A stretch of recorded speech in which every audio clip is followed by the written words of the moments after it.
네, 글로벌 주요 이슈들 안에서 투자 아이디어를 발견해보는 라운드 테이블로 들어왔습니다. 오늘은 오랜만에 또 찾아와 주셨는데요. 최창규 미래에셋 자산운용 ETF 리서치 본부장과 함께하겠습니다. 어서 오세요. 네, 안녕하세요. 네, 오늘 모처럼 중요한 이야기를 하는 순간에 본부장님과 그렇죠. 함께하게 되었습니다. 네. 지난 주말 사이에 일단 빅 이슈가 터졌습니다. 어떻게 네. 보셨나요? 일단은 시장에서는 언제 판결이 나올까? 이 부분에 대해서 기다리고 초미의 있었죠. 관심사였어요. 그리고 또 몇 대 몇으로 나올까? 그래서 저도 언론 보도를 쭉 한번 살펴보니까 9분이시지 않습니까? 그래서 한 5대 4? 그리고 그중에 트럼프 1기 때 임명하신 대법관님들도 계셨거든요. 그런 분들은 당연히 트럼프의 손을 들어주지 않을까 그런 얘기들을 좀 많이 했었기 때문에 이번 판결이 저로서도 좀 서프라이즈였다 이렇게 좀 생각을 하고 있습니다. 그리고 우리가 따져봐야 될 게 대법원 판결문을 좀 꼼꼼하게 따져봐야 되는데 대법원 판결문에서 이렇게 얘기했어요. 관세는 조세의 영역이기 때문에 행정부가 왈가왈부해서는 안 된다. 의회에서 조세와 관련된 부분은 의회에서 해야 되고 삼권 분립을 위반하는 행위다. 이렇게 좀 판결을 했단 말이죠. 이게 바로 미국의 독립 정신이에요. 네. 그렇죠. 이번 이제 판결을 통해서 미국의 독립 정신이 얼마나 잘 살아있는지를 저희가 눈으로 확인을 해볼 수 있는 그런 내용이지 않았나 싶습니다. 네. 그러니까 행정부가 아니라 입법부가 이 조세와 관련해서는 그렇죠. 이제 관여를 해야 된다라고 판결을 내렸는데 이에 트럼프 대통령이 물론 가만히 있지 않았습니다. 글로벌 관세를 10%로 부과를 하겠다 일괄적으로 그렇습니다. 그렇게 발표를 했다가 다음 날 좀 적다고 생각을 했나 봐요. 네. 아 이거 너무 배 아프고 이제 좀 배신감이 느껴졌는지 부들부들 떨었죠. 15%로 네. 이제 최고치인 15%를 전부 활용하기로 마음을 먹고 다시 수정 정정을 했습니다. 네. 이는 어떻게 해석을 해봐야 될까요? 처음에 10%를 뱉었을 때는요. 저는 이렇게 생각했어요. 10% 일단 뱉어놓고 말 안 들어? 15%! 이런 식으로 5% 정도를 압박용 수단으로 쓰지 않을까 저는 그런 생각을 좀 했었거든요. 네. 시청자분들께서 트럼프가 이번 경제 비상 수권법에 의거해서 네. 내렸던 행정명령을 관세 명령을 우회할 수 있는 수단 먼저 좀 정리를 좀 해드릴게요. 실제로 301조라는 게 있고요. 네. 301조가 불합리한 무역 관행으로 인해서 미국이 피해봤다. 슈퍼 301조 아마 기억나실 거예요. 과거에 중국이 지적재산권 건드렸을 때 그리고 바이든 정부 때 EV 전기차 관련된 관세 때 301조가 발동을 했었고요. 그리고 232조가 있습니다. 이거는 국가 안보를 위협했을 때 232조고요. 그리고 201조 같은 경우에는 대량 수입으로 인해서 미국 산업이 피해봤을 때 그리고 요번에 122조 트럼프가 발동한 그 관세가 122조에 근거한 거거든요. 국제 수지 불균형이 일어났을 때 122조를 발동을 할 수가 있었습니다. 이 네 가지 법안을 통해서 우회적으로 트럼프는 관세 정책을 추가적으로 쓸 수 있는데 한 가지 어려움이 있습니다. 보고서 쓰셔야 돼요. 보고서. 네. 또 트럼프 대통령이 잘 못하는 분야가 보고서 네, 아니에요. 말로 그린란드. 하길 좋아하죠. 네, 그린란드 사태라든지 판타닐, 마약 관련된 법안이라든지 자다가 일어나서 한마디 끌적이고 내버리고 이런 것들은 더 이상 불가능해졌고요. 품목별로 어떤 게 피해를 받는지 우리 산업이 얼마나 불균형이 있는지 이런 것들을 꼼꼼하게 보고서를 써서 제출을 해야 되고 이런 과정들이 남아있기 때문에 트럼프 마음대로 호락호락 예전처럼 대규모 관세라든지 이런 걸 때리기는 어려워졌다라는 말씀 드리겠습니다. 보고서는 아니지만 트럼프 대통령이 X에 보고서 아닌 보고서를 올리고 있긴 하잖아요. 네, 그렇습니다. 이는 반영이 될 수 있는 부분은 아닌 거죠. 일단은 그렇게 얘기를 하더라도 후속적으로 행정적인 절차가 뒤따라야 됩니다. 그렇기 때문에 일단 시장에서 얘기하는 것은 당장 즉각적인 관세를 다른 조항들을 이용해서 즉각적인 관세율을 대폭 올린다든지 이렇게 하기에는 굉장히 어려워졌다라는 부분에 대해서 어떻게 본다면 시장에서는 안도를 하는 것 같아요. 안도. 네. 결국은 우리가 트럼프의 말 한마디에 관세율이 오르락내리락 이런 불확실성에 대해서 어느 정도는 사라졌다. 이 부분에 대해서 좀 안도감을 했고 실제로 금요일 날 미국장은 오히려 반등했거든요. 그런 걸 봤을 때에는 시장에서는 좀 안도를 하는데 일단 우리가 뜯어봐야 될 것은 제조업이 어떻게 되고 무역 상황이 어떻게 되고 글로벌 경제가 어떻게 되고 이런 것들을 따지기 전에 미국 국채 금리를 보셔야 됩니다. 왜냐하면 미국은 재정 적자가 굉장히 큰 나라거든요. 그 재정 적자의 일부를 관세 수입으로 만회를 했었어요. 근데 이제는 그게 불법이다라고 판단이 됐으니까 관세 수입이 더 이상 안 들어오겠죠. 그러면 재정 적자가 심화될 수밖에 그렇네요. 없고 그러면 미국 국채 금리는 올라갈 수밖에 없는 그런 상황들이 연출될 수밖에 없어서 일단은 국채 금리를 먼저 뜯어보는 게 좋다라는 말씀을 드리겠습니다. 미 국채 금리를 잘 주시하면서 이제 시장의 분위기를 좀 파악해 봐야 할 것 같습니다. 일단 지난주 금요일에 미국 증시가 안도 랠리를 펼치면서 상승 쪽으로 방향을 틀어서 마감을 한 상황입니다. 그러면 이제 이번에도 네. 항상 트럼프 대통령과 관세를 연관지으면 우리가 이야기를 했던 게 타코 트레이드 아닙니까? 맞아요. 그래서 타코에 대한 가능성을 한번 생각해 볼 수 있는 시점일까요? 아마 타코라는 것을 이제 생각을 해보면은 나 관세 때릴 거야? 겁나지? 네. 그리고 시장을 위협하고 나서 너 겁나? 그러면 우리랑 협상해. 너 병 주고 약 주고의 너 현상이 있었죠. 얼마 우리 대미 투자할 거야? 어떤 조건으로 뭐 미국에 공장 지을 거야? 이게 타코의 전형적인 스펙트럼이었거든요. 일단은 가능성은 있습니다. 저는 그 가능성을 엿봤을 때 처음에 10% 이렇게 얘기했을 때 타코다 이렇게 좀 생각을 했었거든요. 근데 뭐 아니나 다를까 바로 5% 더 올려버리더라고요. 이런 걸 봤을 때는 일단 시장에서는 타코 가능성 충분히 있다. 그렇지만 시간이 문제인 것 같아요. 예전에는 한 달 사이에 모든 게 마무리가 됐었거든요. 때리고 위협하고 물러서고 한 달 정도의 마무리가 됐는데 이번에는 한 달 정도의 마무리되기는 어려울 것 같아요. 좀 더 길게 가져가면서 타코인데 좀 늦게 나오는 타코. 시간이 걸리는 타코. 예, 배달의 민족에서 네. 주문을 했는데 좀 뭐 딜레이가 걸려서 뭐 1시간 걸리는 네. 그런 제품이라고 생각하시면 될 것 같습니다. 좋습니다. 일단은 그 글로벌 관세를 부과를 하긴 했는데 이게 이제 임시로 150일간 부과를 할 수 있는 방안이라고 하잖아요. 네. 그래서 그 안에 이제 의회 승인을 받아야 하는 맞아요. 부분도 함께 고려를 하면서 체크를 해봐야 될 것 같습니다. 근데 이제 관세가 무효다, 위법하다라고 판결이 나온 이후에 누가 가장 웃었을까라고 생각을 해보면 관세 많이 냈던 사람들. 그렇죠. 네. 그래서 그 기업들이 이제 이 소식을 접하고 관세 반환 소송을 이자까지 붙여서 제기를 했습니다. 네. 트럼프의 보복이 무섭지 않을까요? 저는 섣불리 이렇게 행동은 못할 것 같은데 음. 뭐 여러 기업들이 있었어요. 일본의 가와사키 중공업이라든지 중국의 이제 룽지 그린 에너지 테크놀로지 등 뭐 네. 부담이 적지 않은 상황 속에서 일단은 돈 돌려내 하고 이제 소송을 걸었는데 네. 어떻게 흘러갈까요?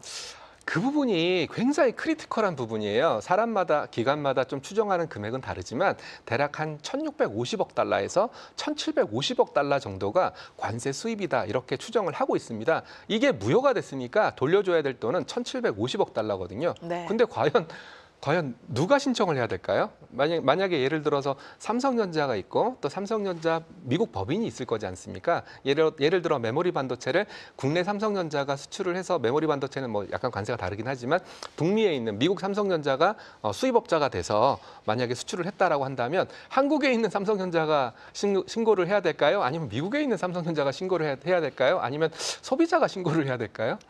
그렇네요. 예를 들어 소비자라고 한다면 뭐 엔비디아 같은 경우가 네. 소비자가 될 수가 있겠죠. 그럼 엔비디아가 신청을 해야 될까요? 북미 삼성전자가 신청해야 될까요? 한국에 있는 삼성전자가 신청을 해야 될까요?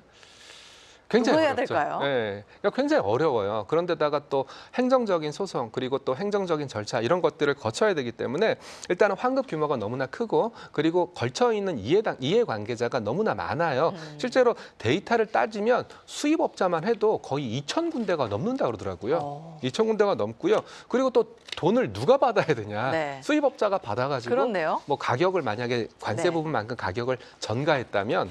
또 한국에 있는 삼성전자한테 돈을 돌려줘야 되는 건지 뭐 이런 부분들이 좀 맹점이 될 수가 있기 때문에 첫 번째는 시간은 굉장히 오래 걸릴 거예요.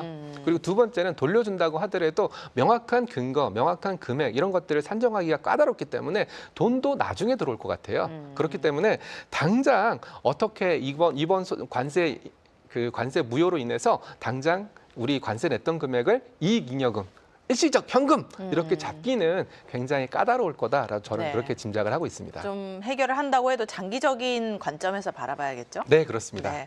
그러면 이제 한 가지 궁금해지는 거는 삼성전자라든지 SK하이닉스가 이제 메모리 수급 부족 현상으로 가격을 인상하겠다고 발표를 했습니다. 근데 네. 저는 이 안에 관세도 어느 정도 포함이 되어서 반영이 됐다고 생각을 하거든요. 네. 그럼 향후에 이런 가격 인상에 대한 방향을 좀 틀 수도 있는 여지가 있는 건가요? 굉장히 중요한 말씀하셨어요. 네. 그래서 이제 결국은 우리가 수혜 업종 또는 뭐 피해 업종 이런 것들을 항상 이런 사건이 그렇죠. 일어날 때마다 네. 저한테 물어보거든요. 그러면 저의 대답은 딱 하나예요. 이번 사건은 관세가 없어졌다라는 걸로 끝나는 게 아니라 또 다른 관세가 생길 수도 있고, 그리고 또 누가 신청해서 환급을 받을지 이것도 굉장히 행정적으로 오래 걸릴 수밖에 없으니까 여기서 제일 중요한 것은 가격 전가력. 가격 전가력. 그만큼 기업이 경쟁력이 있어야 된다는 얘기잖아요. 그렇죠. 가격을 전가할 수 있는 그런 기업들, 그리고 가격을 전가해서 관세 리스크를, 관세 부담을 회피할 수 있는 기업, 이런 기업들이 좀 자유롭지 않을까, 저는 그렇게 좀 생각을 하고 있고요. 뭐 전문적인 용어로는 저희는 해자라고 부르고 있고요. 실제로 지난주에 13F 보고서가 나왔는데 우리 워런 버핏 그 할아버님께서 마지막으로 산 종목이 혹시 뭔지 아세요? 마지막으로. 네, 요번에 13F 공시에서 왠지 미디어 업체였어요. 그래요? 네, 미디어 업체? 네, 뉴욕타임즈. 오. 네, 마치 한국경제신문을 산 거와 네네. 마찬가지. 네, 저희 역할을- 한경도 좀 사주셨으면 좋았을 것 그러게요. 같아요. 네. 예. 그러면 결국은 뉴욕타임즈를 왜 샀을까? 워런 버핏의 생각을 읽을 수는 없지만 이런 전통적인 미디어 산업이 경제적 해자다.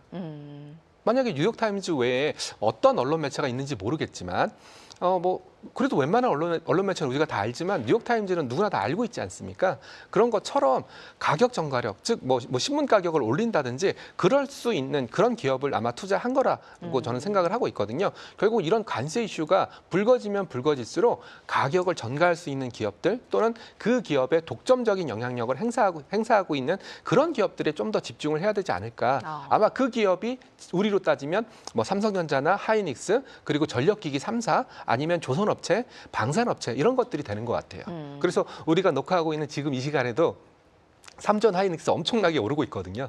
네. 관세 여파에도 불구하고 그렇죠. 아마 저희 라이브로 지금 송출되고 있습니다. 그런가요? 네. 네. 아마 그런 논리가 작용하고 있는 게 아닐까, 저는 그렇게 생각을 하고 있습니다. 네, 그러니까 일반적으로 시장을 바라보는 관점하고 좀 달라요.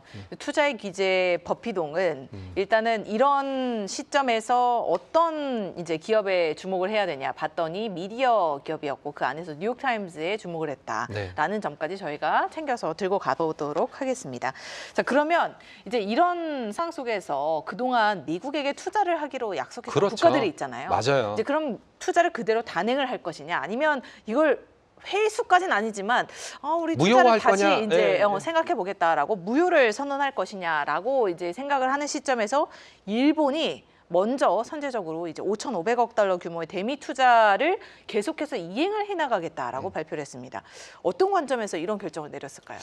이런 말씀을 좀 써도 될지 모르겠지만 선빵을 날린 것 같아요. 선빵을. 네네, 선빵을 네. 날렸다. 아마 미국 입장에서는 많이, 어떻게 본다면 많이 좀 아파할 수 있거든요. 무효가 되면서 트럼프도 부들부들 떨었지 않습니까? 네. 그래서 행사에서 대법관들 초대할 겁니까? 라고 물어봤는데 오든지 말든지 뭐 이렇게 얘기를 했다고. 근데 본인이 이제 임명한 그 2명의 대법관에 대해서는 배은망덕하다 이러면서 네네네. 굉장히 살짝 이제 삐진 모습을 보였잖아요. 그렇다면 일본 입장에서는 이 심기를 파고 들어가는 거예요.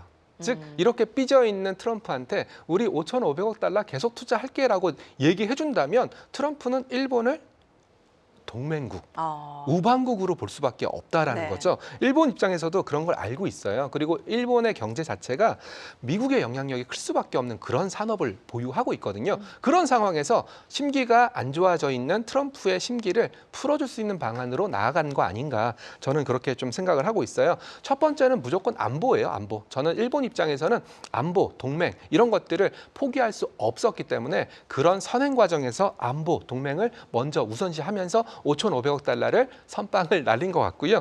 두 번째는 공급망이에요. 뭐 예를 들어 핵심 광물이라든지 에너지라든지 제조라든지 이런 공급망을 강화하겠다라는 목적에서 5,500억 달러를 얘기한 것 같고요. 그리고 분명히 관세 리스크가 끝난 거 아니에요. 15%또 때렸지 않습니까? 그렇기 때문에 어찌 됐건 또 관세 리스크가 있을 텐데 우리가 괜히 없애겠어, 투자 안 하겠어라고 했다가 또 관세 리스크가 불거진다면 일본 입장에서도 난처할 수밖에 없거든요. 그래서 또다시 불거질 수 있는 관세 리스크를 회피하기 위해서 5,500억 달러를 약속한 것 같고요. 그리고 다카이치 총리 되고 나서 어찌 됐건 자주국방, 그렇죠. 산업 정책, 네. 엔저 이런 것들을 외치고 있으니까 이런 부분들이 일본 입장에서는 미국의 심기를 건드릴 수 있는 부분이거든요. 특히 엔저.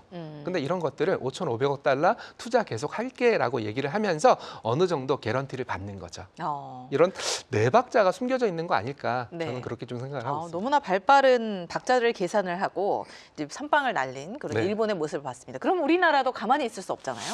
지금 옆 나라에서 이제 이렇게 빨리 행동을 하는 모습을 보여줬으니까 우리나라도 뭐 선제적으로 좀 선제까지는 아니지만 그래도 네. 이제 발빠른 대응을 보여줘야 할 텐데요. 어떻게 대응을 할 수 있을까요? 자, 그러면 일본과 한국의 가장 다른 점이 뭘까라고 생각을 해본다면 한국은 일본보다 대미 수출 품목이 더 많아요.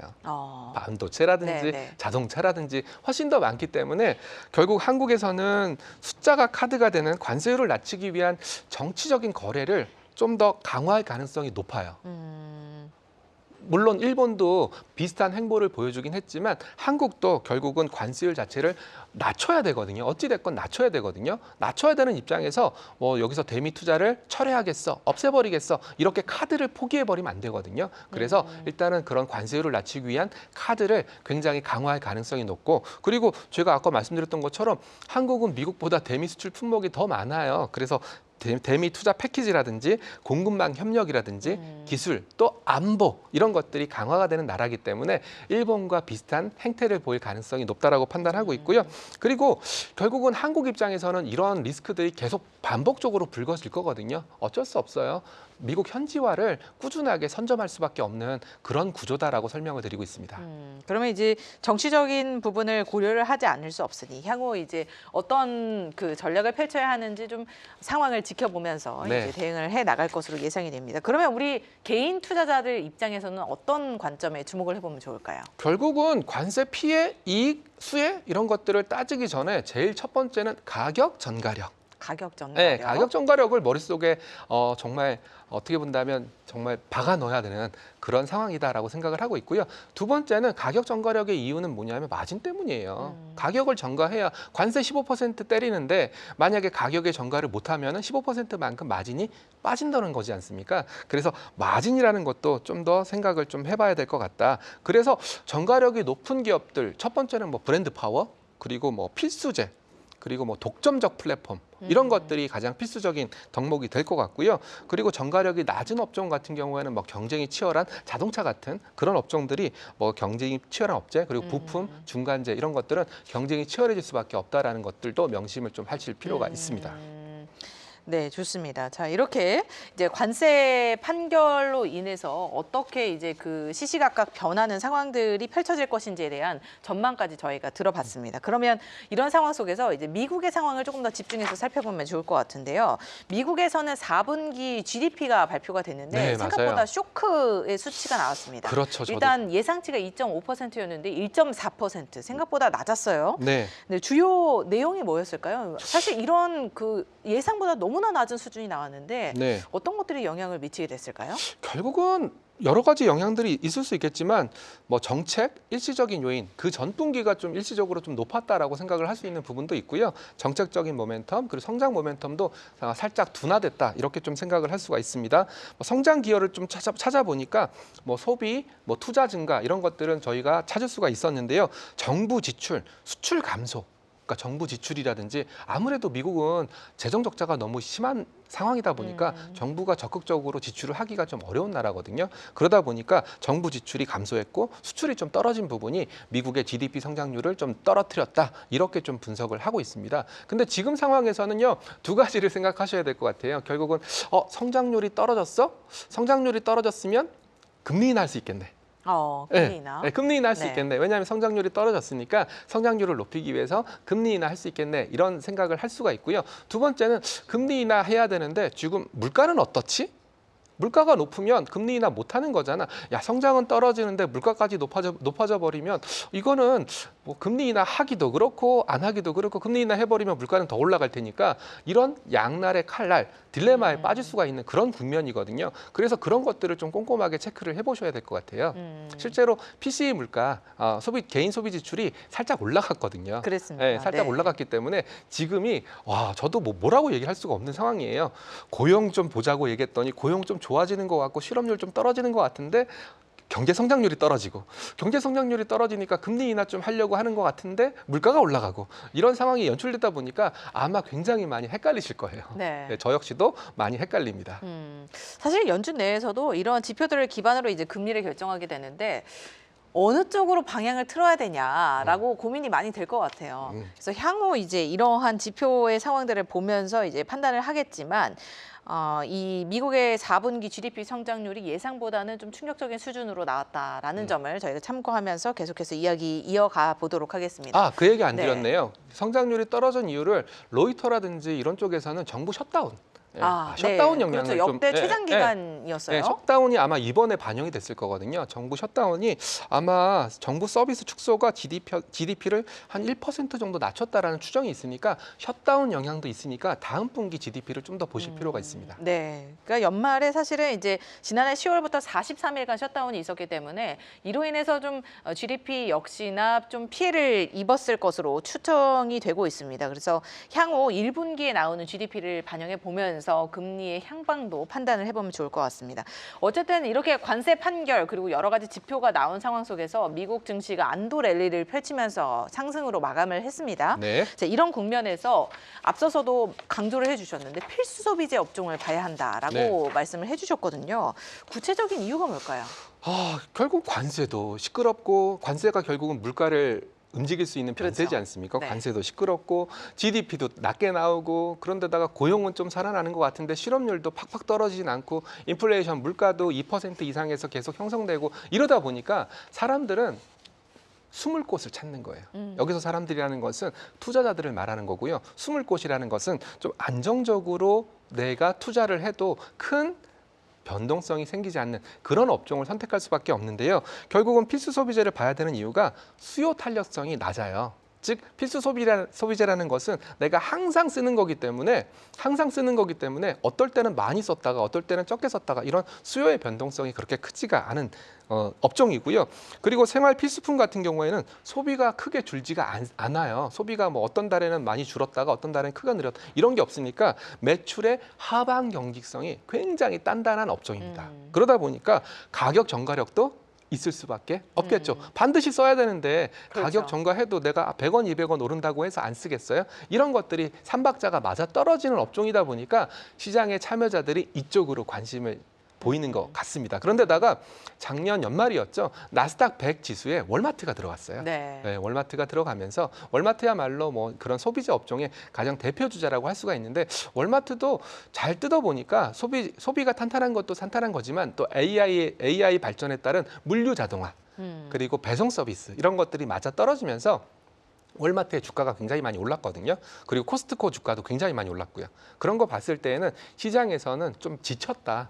트럼프의 입에 지쳤다. 그래서 좀 안정적으로 숨을 수 있는 그런 업종을 찾다 보니까 특히 테크 업종이 최근에 변동성이 굉장히 크거든요. 뭐 마이크로소프트 우리 방송 전에 얘기 좀 나눴지만 네. 마이크로소프트나 아마존 주가도 굉장히 많이 빠졌어요. 그러니까요. 그러다 보니까 자연스럽게 좀 테크의 변동성이 지친 투자자들이 이런 필수 소비재 쪽으로 넘어가는 거 아닐까 그런 생각까지 하고 있습니다. 네, 미국에서 이제 기술주가 최근 들어서 좀 힘이 빠진 모습을 보이다 보니까 아무래도 이제 그 외에 투자를 할 수 있는 안전한 투자처가 어디냐를 찾는 투자자들이 많이 늘어났습니다. 그 중에서 하나의 해법으로 이제 필수 소비재 관련 업종을 소개를 해주셨고요.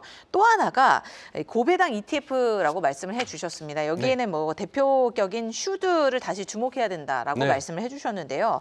구체적인 이유를 설명해 주실 수 있을까요? 그리고 만약에 이제 담는다면 네. 포트폴리오 내에 비중을 어느 정도 담는 게 좋을까요? 아마 슈드를 아시는 분들은 굉장히 많이 아실 거고요. 모르시는 분들은 하나도 모르실 겁니다. 슈드는 미국 배당 다우존스라는 이름으로 많이 얘기를 하고 있고요. 고배당 ETF는 절대 아닙니다. 고배당 네. ETF라는 것은 배당 수익률이 높은 ETF들을 배당 수익률만큼 담은 게 고배당 ETF인데요. 슈드는 그런 개념과는 조금 달라요. 그래요? 슈드는 고배당은 아니고요. 배당 성장. 작년에 100원의 배당을 줬으면 올해는 110원, 내년에는 120원, 내후년에는 130원 이렇게 배당이 성장하는 기업들로 묶어놨기 때문에 당장은 고배당 ETF, 고배당 주식이 아니더라도 점점 안정적인 영업 환경을 바탕으로 성장해 나갈 수 있는 그런 종목들을 담는 ETF예요. 그래서 10년 동안 배당금이 지급이 됐고 배당금이 증가하며 그리고 현금 흐름이라든지 퀄리티 팩터라고 얘기하는데 그런 팩터들이 양호한 기업들을 묶어놓은 게 슈드입니다. 그래서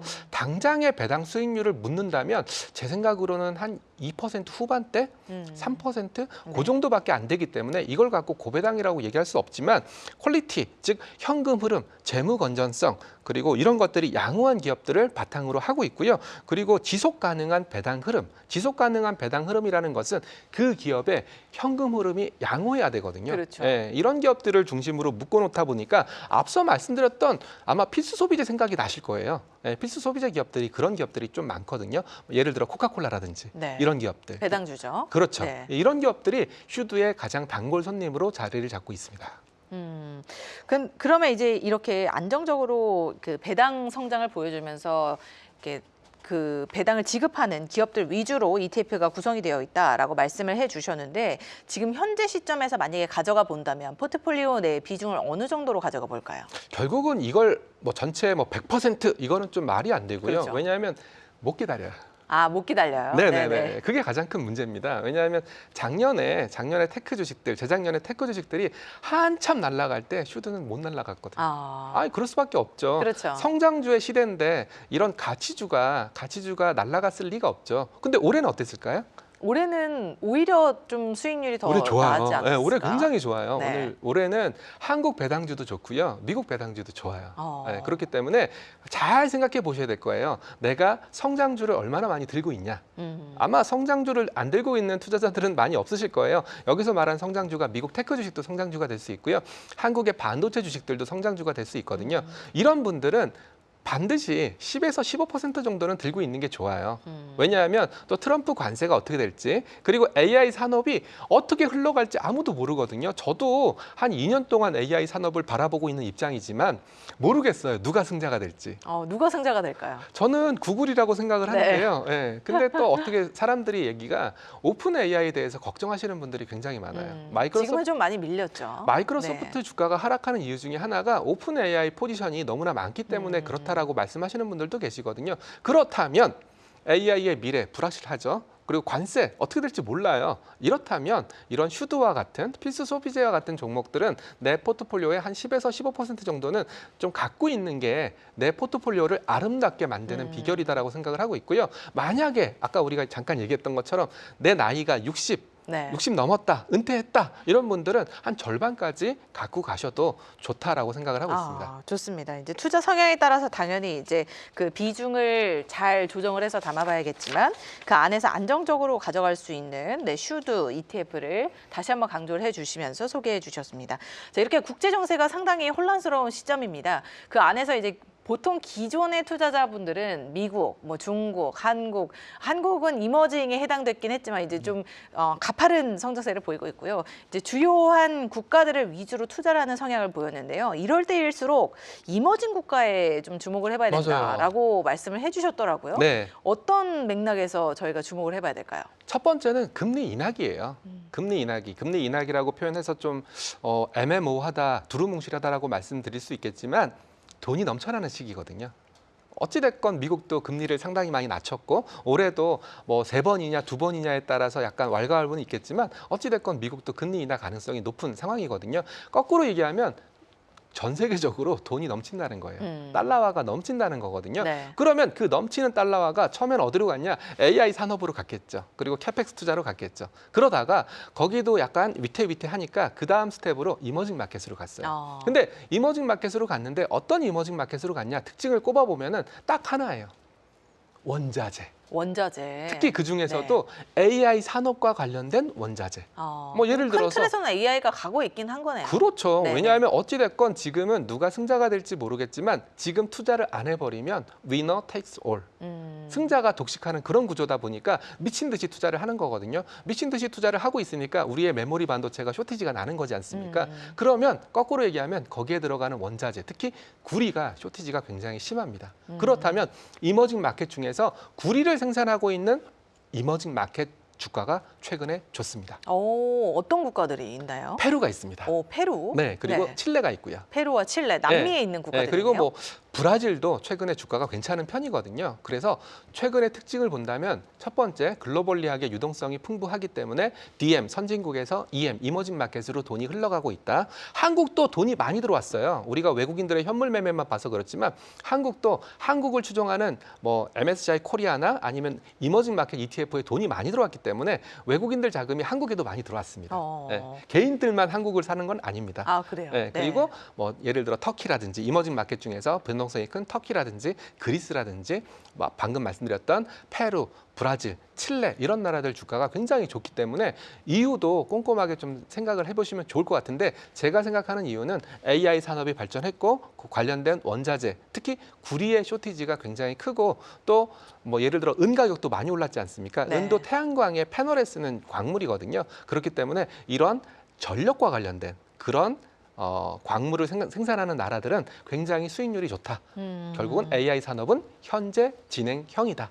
이렇게 보시면 좋을 것 같습니다. 그럼 이렇게 좋은 부분들을 잘 설명을 해주셨고 이런 이머징 국가들에 주목을 해봐야겠다 생각을 한다면 어떻게 투자를 해볼 수 있을까요? 결국은 이머징 마켓 국가들 ETF들이 있어요. MSCI가 국가별로 다 분류를 하기 때문에 저도 이번에 리서치를 하면서 페루 ETF가 있었구나. 그래요? 네, 칠레 ETF가 있었구나 처음 알았는데요. 이머징 국가별로 국가별 ETF가 있으니까 그 페루라든지 칠레라든지 브라질이라든지 그런 나라들 ETF를 직접적으로 투자하는 방법이 있고요. 그리고 구리 광산주를 투자하는 ETF가 있어요. 글로벌 X에서 나온 COPX, 콥X. 구리 광산 업체에 투자하는 ETF인데요. 이것도 좀 뜯어보시면 좀 좋을 것 같습니다. 네, 좋습니다. 그래서 각 국가별로 ETF가 있다고 하니까 주목해 보셔도 좋을 것 같고 구리 광산을 모아둔 COPX라는 ETF도 한번 주목을 해보자라고 소개를 해주셨습니다. 저희가 굉장히 다양한 이야기를 나눠봤는데요. 오늘 아쉽지만 시간 관계상 여기까지 말씀을 듣도록 하겠습니다. 오늘 말씀 고맙습니다. 네, 감사합니다.